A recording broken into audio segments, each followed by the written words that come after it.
Hello, it's Rob B with Rob D. And yes, you are listening to the Property Podcast. Hope you like the new logo. I hope you like the big announcements we made last week as well. But this week, we're not slowing down. We are introducing Fundamentals February.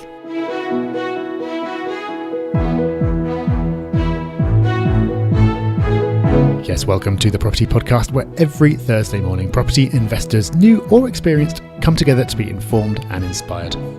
This week we are tackling one of the foundational concepts in property investment. It's probably the single biggest advantage for investing in property compared to other asset classes. So even if you are an experienced investor, make sure you keep listening. And definitely stick around right till the end as well, because in Hub Extra, we're going to tell you about a fantastic series of videos from one of the world's wealthiest and most generous men. So we have a double helping of news stories this week. Well, one main news story and an update that you need to be aware of. So our main news story comes from The Guardian, and the headline reads, "Lenders cut mortgage rates to give a kickstart to 2019. Now, although over the last 12 months interest rates have increased slightly, mortgage rates are still very competitive. And this is something we've said on the Property Podcast for a long time now, that when interest rates start to move up, the actual products themselves won't. And the reason for that is competition in the market. Because as competition increases, which it does as we go further through the cycle, lenders start undercutting each other to make sure they're first on your list when it comes to borrowing. And the article says, word for word, commentators have said that the new rates are a response to increase in competition in the market. But this, Rob, isn't just a news story to go, oh, look, we're right. It's just incredible, some of the rates on offer. It is unbelievable. So in the story here, they're talking about residential rates, but the pattern is exactly the same for buy-to-let. So for a residential mortgage with HSBC, who's cut their rates on 31 different products, you can get a 5-year fix at 90% loan to value for 2.29%. That's crazy. This also, I think, is a happy side effect of the decrease in transactions that we saw last year, and which we predicted a couple of weeks ago is going to continue for the rest of this year as well. And the mechanism is exactly the same. Lenders need to lend money. That's how they make money. They have to lend. So if there are fewer people wanting to borrow money, then there's more competition, and that means rates are going to get cut. So this is highly relevant for our topic today when we're talking about leverage, because a lot of people get scared about interest rates and worry about interest rates going up. And they're absolutely right to be mindful about that. But the base rate is only one component. Lenders and the competition among them is another factor. And this news story is such a great illustration of that. And the update that we want to bring to you is the tenant fee ban that's going through Parliament at the moment. So it's not quite done and dusted yet, but they have a date. They have June 1st. And what that means is on June 1st, we expect to see that letting agents or landlords are no longer allowed to charge a fee when a tenant applies for a property. So that does mean that if you are doing reference checks, at the moment it appears that you have to take the hit on that cost. So the final details aren't out yet, but we wanted to put it on your radar that it looks like it's going to come in on June 1st. So ungovernment-like that we haven't got all the details yet, just an announcement. Parliament has got to go through one more reading, and if it's passed and approved, then we should get the final details then. But one to mark in your calendar, because you don't want to fall foul. But of course, we will keep you updated on the podcast. Okay, coming to our main topic this week in just a moment. But first, Rob, we need to acknowledge some of the wonderful comments that we've had in response to the rebrand that we launched on the podcast this time last week. Yeah, thank you so much. It's great that we have so much support. And it's great that you're loving all the new resources and all the new courses that we've put out there. You know, we really want to wow you with the content and give you more and more and more for free. So we're going to keep that up. What you see now is not the finished product. As we've said, this is ongoing. We are going to keep dumping all our knowledge and other experts' knowledge on you until you can't take it anymore. Stop, I've learned too much. Now, hopefully that doesn't happen to you all too soon. But then again, can you ever learn too much? So thank you for all you people getting in touch who are loving the website, loving the resources. Please let other people know so they can benefit too. And we look forward to giving you more in the near future. This is something that we're calling Fundamentals February, and it kicks off today with a run of episodes that revisit some of the core concepts in property. This is something we wanted to do because we find a lot of people discover the podcast, then go all the way back to the start and listen to the very first episodes where naturally we're covering the most fundamental topics, the big concepts that drive everything else in property. And we still get great comments on those episodes today. People go back and they discover those episodes and it really opens their eyes to these important ideas. And naturally, as time goes on in the podcast, we feel like, well, we've done that. We're going to sort of get down into the detail a bit more and cover other things. But we want to go back and revisit these topics for a whole month of episodes, because they are so important. So if you're newer to property, you maybe are new to the podcast as well, and you haven't encountered these ideas before, these are going to be absolutely invaluable. These are episodes that are going to bear repeat listens, because these ideas underpin everything else that we ever talk about. But that doesn't mean that you get a month off if you're an experienced investor either. Even if you are well on your way in property, you've got a portfolio already, there's still loads to gain from revisiting these core ideas. It's actually the whole reason that I've written books in the past. It's because in order to write something and explain it to someone, you have to understand it in a lot of detail. And I always find that when I go back and I think something through from the ground up, it makes me think about it in a different way and kind of jolts my brain. So by listening to these episodes, you'll come to appreciate these in a different way, or there'll just be a little line that's going to spark something new, or it's going to reaffirm what you already knew, and it's going to give you even greater confidence that you're doing the right thing by investing in property. We're starting with one of the most powerful tools that we can use as property investors. I am, of course, referring to leverage. So let's start right at the beginning and then level this up. So what is leverage?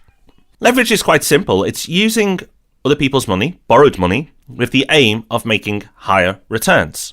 So in the case of property, that borrowed money is usually a mortgage. That's what most of us will use. We'll use a mortgage when we're leveraging. Now, the basic concept is really easy to understand. If you had £400,000 to invest, you'd expect to make a higher return than, say, if you had £100,000 to invest. But by using leverage, you can invest £400,000. It's just that not all the money is yours. You'll put your 100 in, and then you'll use a mortgage to get the other 300,000. Now, you're going to pay a fee for borrowing that money, and that's the interest on your loan. But as property investors, we expect to make a much greater return than the interest we are paying. Okay, so that's what leverage is. Now let's look at what effect it actually has. It does two things for our investments that are very beneficial. It boosts the effect of capital growth, and it also boosts the return that you're making on your investment each year.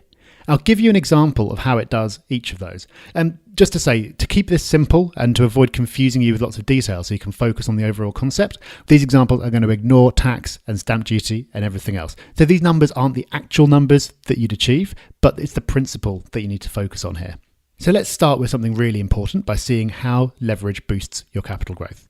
So without leverage, let's say that you buy a property for £100,000, you put all that cash in yourself, and it goes up in value over some amount of time to £125,000. So that's brilliant. You made £25,000, which is 25% of your original investment.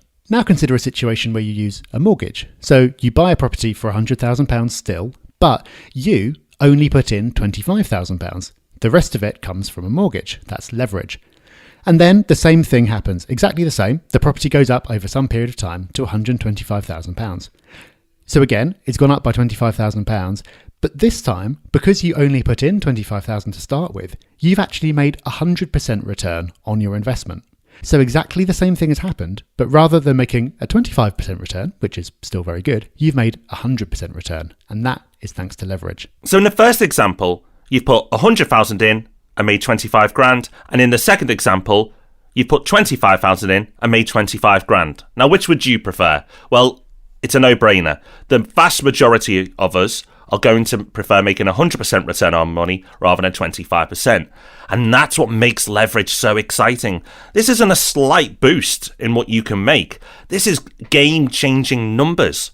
By using something as simple as leverage, the amount of wealth creation that is possible is staggering. And that's what makes leverage so powerful. But it's not just the capital growth where you benefit. No, it gets better because it also boosts your annual profit as well. Now, to understand this involves me reading out another big list of numbers, which I know can be hard to follow. So I'll go as slowly as I can because this is a really important idea. So let's start again with a situation where you're not using leverage. So you're using all your own cash to buy a property for £100,000. You rent that property out and you get in rent of £6,000 per year. Now, let's just say that your expenses, your costs in running the property were £1,000. So you end up making a profit of £5,000. That is a 5% return on your investment because you've got £5,000 out and you put £100,000 in. So in property, you'll often hear people talking about ROI. That's what this is referring to. The £5,000 annual return on your £100,000 investment, that's a 5% ROI. Let's again move on to an example of buying the same property, but this time using leverage. So again, buying for £100,000, but only having to put in £25,000 of your own money. The rest of it is in the form of a mortgage. Again, you rent the property out for £6,000 a year. That doesn't change. Your costs, though, are higher because now you've got to pay interest on the mortgage as well. So let's say that your costs are now £3,500 a year, and you have to deduct that from the rent that comes in order to arrive at your profit. That means that your profit is now £2,500. That doesn't sound so good. That's actually less than before. In the previous case, you made £5,000. This time, you're making £2,500. So in pounds and pence, you're making less profit than you were before. But here's the important bit. Remember, again, you only put in £25,000. So if you've made a £2,500 profit on a £25,000 investment, then that is a 10% return on investment, or ROI. So once again, that's the power of leverage. In this example, we've doubled the return that we've made on our investment. Even though the profit is lower because there's interest to pay, you've put in so much less cash that the return that you're getting is actually much higher. Another way you can look at this is if you buy with cash your £100,000 and you get your 5% return, great, so you get £5,000. But you put £100,000 in and leverage with it. So you buy 4 properties this time, £25,000 down on each one. Then you're making £2,500 profit on each one. So that £100,000 means you get £10,000 profit a year rather than 5. You have all the benefits that leverage gives you when it comes to capital growth. But then using the same amount of money and leveraging when it comes to return, you've doubled your money there as well. So leverage is wonderful, right? But then a few of you may be going, well, wait there, hang on. Leverage? That's just another word for debt. And debt is bad. Well, some debt is bad.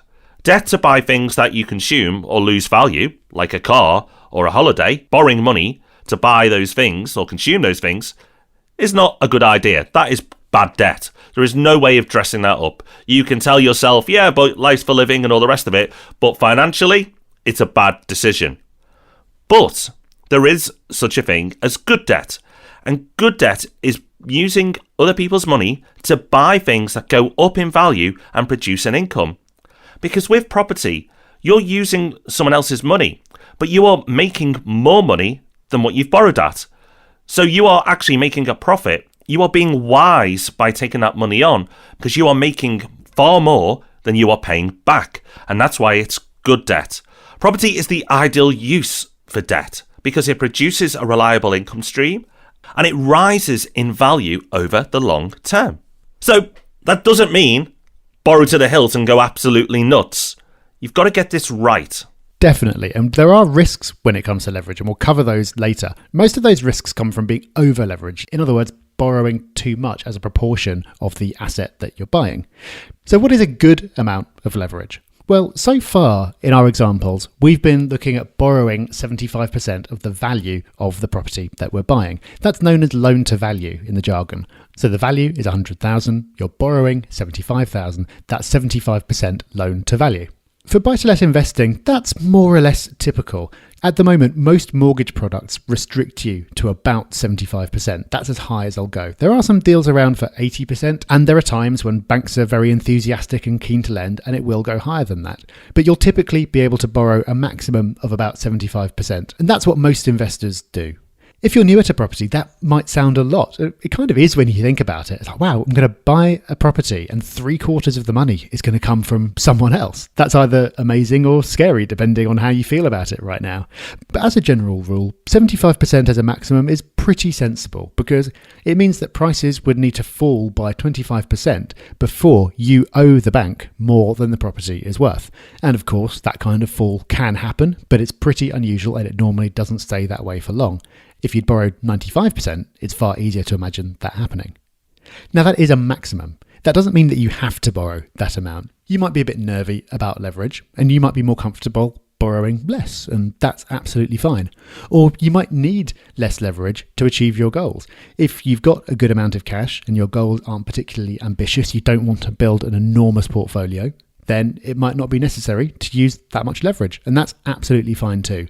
But as a maximum, 75% is a pretty good rule of thumb. Now, when you borrow money in the form of a mortgage, you'll have the option of repaying the loan in full or just paying for the interest. So you never actually pay down the debt, you only pay for the interest during the period you borrow.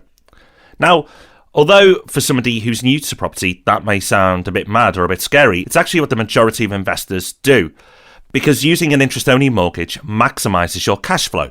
And we'll see in a minute why this is important. You'll also have inflation helping you out, and we'll have more on that next week. But people do wonder how they'll pay the money back at the end, and the simplest way is to sell the property, by which time you expect it to be worth a lot more. There are lots of options available though. So by combining next week's episode with this week's, you'll feel a lot more confident. But leverage isn't perfect.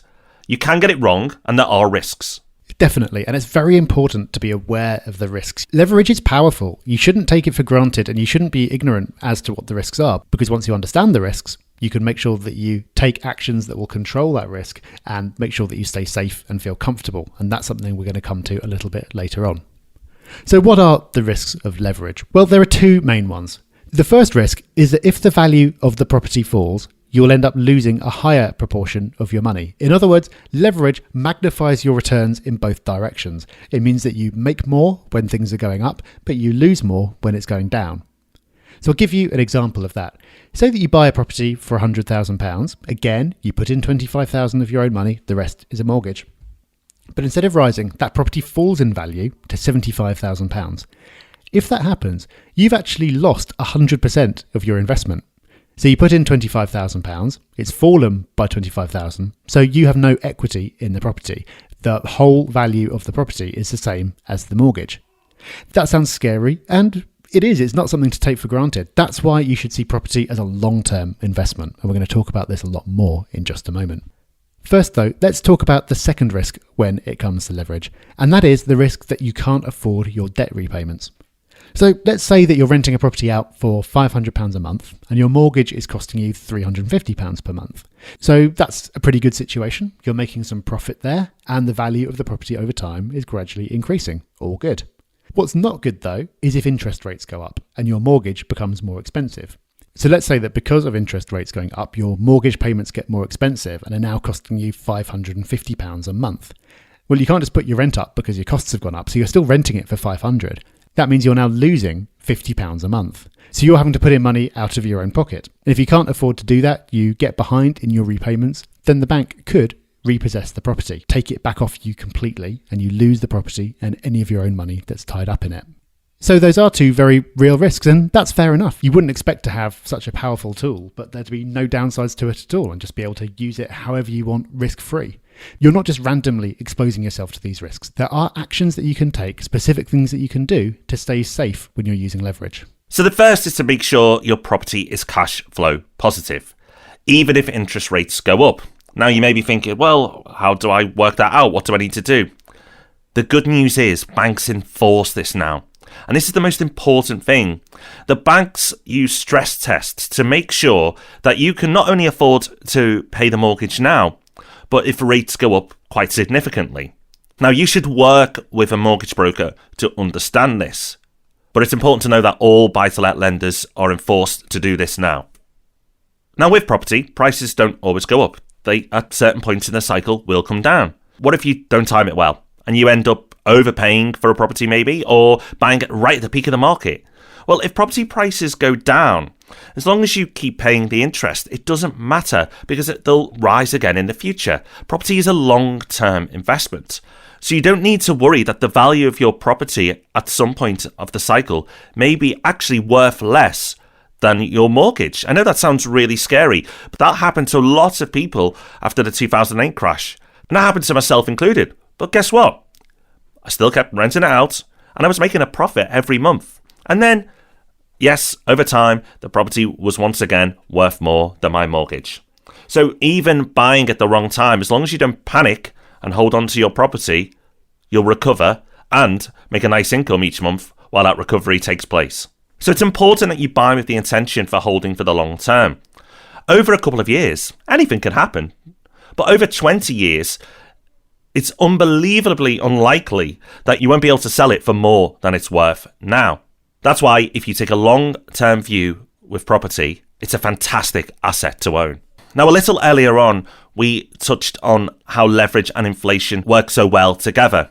And we're going to give you a snippet now, but we'll develop this concept more next week. Yeah, consider this a bit of a teaser. If this doesn't make sense to you right now, don't worry, because it will after next week. So let's look at what happened in the property market overall last year as an example of this. So in the UK, the average increase in house prices over the year was 2.5%.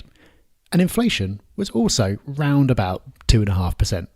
So if you bought a property with cash, in real terms, after adjusting for inflation, you'd be no better off. You'd have bought your property, it would have gone up in value a bit, but the purchasing power of cash, which is what inflation is, would have gone down by the same amount. So overall, you'd be evens. But let's say that you used leverage instead and look at the effect that that has. So again, we'll take our simple example of buying a property for 100,000 and putting in 25,000 of your own money. So if prices went up by 2.5% over the year and this property performed bang on the average, then it would go up in value by 2.5%, which would take its value to £102,500. So you put in £25,000, it's gone up in value by £2,500. So that's a gain of 10%. It's gone up by 2,500, you put in 25,000, that's 10%. Now, to make this a like-for-like comparison, need to take off the impact of general inflation, which is 2.5%, and that gives you a real return after adjusting for inflation of 7.5%.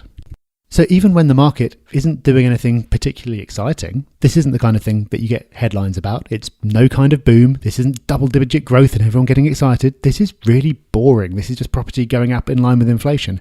Even when that happens, because of leverage, you can make a really great return. That's only 1 year, but over the long term, this is pretty close to magic. And we're going to develop this idea and talk about inflation a lot more on next week's episode. So that's the first instalment of Fundamentals February, and we hope you enjoyed that. We certainly enjoyed going back over what is one of the most important subjects when it comes to property investment. Now, you can develop this further, because yes, we're going to be back next week with more, but before then, you can get over to Property Hub University and take advantage of one of those wonderful new courses we've got. Check out how property will make you rich in the long term. It covers leverage and more, and it really helps you understand some of the core principles that lead to wealth creation in property. So get along to propertyhub.net/university. That's propertyhub.net/university and check out that free course. So it's time to acknowledge some wonderful reviews from you, dear Hubbers. Now, as we said, we're really keen to hear about your progress and the impact the podcast has made on you and your property journey. So please do get in touch and let us know. Of course, if you just want to say thanks, then that's well received. But please, we love it when you tell us how you've used the podcast to help guide your investment decisions. Now, first up this week, we've got Dave. And Dave says, never in my entire life I've written a review on anything, but I feel this one is long overdue. I just have to say a massive thank you to you both for the quality of information you guys put out every week. I've read all the books and decided to subscribe to the magazine as well. My own property journey started in 2015, and it's had its ups and downs. I wish I knew about you guys then. However, I'm now getting back on track because of your resources, and I now understand the importance of goal setting and strategy. Lessons I will be taking with me into the future. As a final point, I'm very glad to have you guys in the corner of those who consider ourselves ethical landlords. Taking poorer houses and turning them into providing good quality homes for a fair price for nice people always seems like a noble calling to me. Thanks again, Dave. Well, Dave, it sounds like a noble calling to us too. And a quick one-liner. Red Poltergeist says, please do start a YouTube channel as well. Well, now you know, after last week, we have. We've only just started, but there's going to be more and more uploaded over the coming months. So check out YouTube and search for Property Hub and subscribe to our channel there. So it's time now for Hub Extra, where we just try to squeeze in that extra resource, whether it's an app, a book, a quote, or in the case of this week, a video. Now, Rob and I are both big fans of Ray Dalio. Ray Dalio runs one of the biggest hedge funds in the world. He is one of the most wealthiest people on the planet. That is all great, but that is not why we admire him so much. The reason why we admire him is with all that success, he still takes time to share his knowledge and put out content that really helps people to understand how money and the economy works. We've previously pointed you to his wonderful How the Economic Machine Works video on YouTube. And if you've not checked that out, make sure you do. Now, Ray has also published a book called Principles. And Principles was one of our favourite books a couple of years back. It's absolutely fantastic. But it is a meaty read. There's a lot in there. But once again, Ray has delivered for us all. He's created a video that in 30 minutes breaks down this book. Now, his principles are what he believes his principles for success. And the reason why Ray has done this is he's at a stage at life that he wants to give back and he wants to pass on the lessons he's learned. It's all for free on YouTube. You can find it by searching for Principles by Ray Dalio. You can also go to our show notes where we'll link to all this information. You can watch it in one half-an-hour hit, or if you can't give it that time, he's broke it down into 8 individual episodes. A wonderful resource from a very generous man. Well, that is us done with the first instalment of Fundamentals February. Really hope you enjoyed it. And let us know what other topics you want us to cover in the future. There might be subjects that matter to you that we haven't talked about much, or just things that are really important for you to understand and you want to hear them fleshed out a little bit more. We'd love to have your suggestions. So find us on Facebook, Twitter and Instagram at Property Hub UK. That's us done for this week though. So we'll see you again next Tuesday for Ask Rob and Rob. See you then. Bye-bye. Bye-bye.